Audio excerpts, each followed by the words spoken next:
In this example, we're going to look at calculating the final list for the vessel. In example 1, the vessel was even keel and then we carried out the cargo operations. In example 2, our vessel is going to be initially listed, and it's listed at 3 degrees to port. Now we know that tan theta is GGH over GM. And GGH stands for our horizontal shift off the centre of gravity, because whenever we are listed, G moves off the centre line. GM is the final GM, of course, metacentric height and tan theta.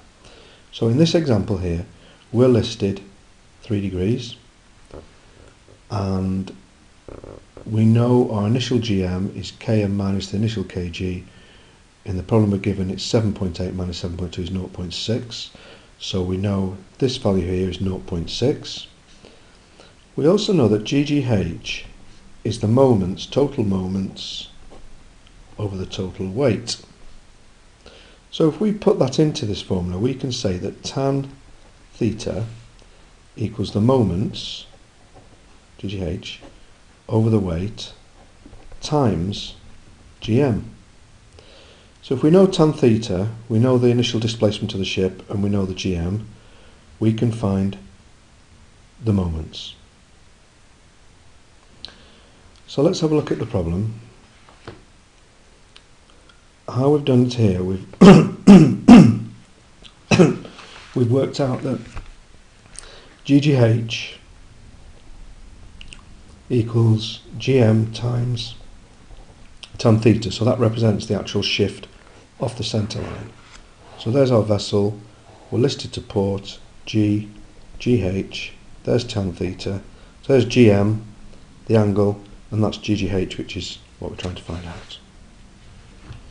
So GG1, GGH, GM tan theta, 0.6 times tan 3, that means we're off the centre line by 0.0314 to port.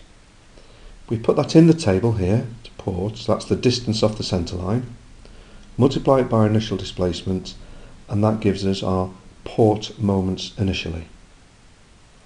We complete the table as before, weight, kg moments, weight, kg moments, minus cargo, minus moments, moments divided by weight, that's the vertical moments of course, gives us our final kg. On this side here we list our horizontal moments to port and starboard.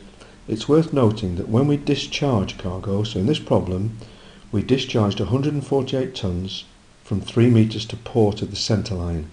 Because we discharged it, we put them as starboard moments. We could have put them as port moments with a minus sign, but the easiest way to do this is to call them starboard moments, because then we get used to simply adding all this column up and adding all that column up, so it's all plus signs in each column, and then we subtract the lesser value from the greater value. So we carry on with the problem. We found our final kg, got our final listing moment, so G to GH or G to G1 is the moments over the total weight, 0.0632 to port. We get our final GM, of course, which is Km minus Kg, and at the moment we're still using this constant Km, but that will change as we go through the problems, because we have to look that up in our hydrostatic particulars.